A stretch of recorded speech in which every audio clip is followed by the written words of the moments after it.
Aceh itu disebut daerah modal karena pada saat Belanda ingin menjajah kembali Indonesia, ya Belanda berhasil merebut Jakarta, berhasil merebut Yogyakarta, kemudian pindah ke Bukit Tinggi ya, dengan pemerintah PDRI yang dipimpin oleh Sakti Pradipajala. Itu pun kembali disebut oleh Belanda, bahkan bisa dikatakan seluruh wilayah Indonesia semuanya sudah direbut Belanda termasuk Sumatera Utara.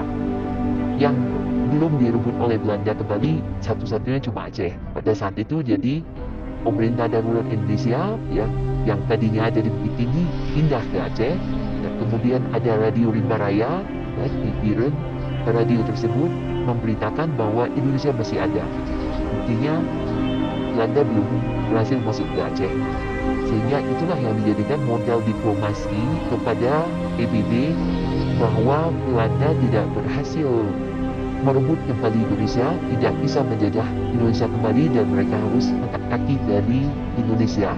Kita menang diplomasi berkat Aceh dijadikan modal diplomasi. Itulah makanya disebut Aceh merupakan daerah modal.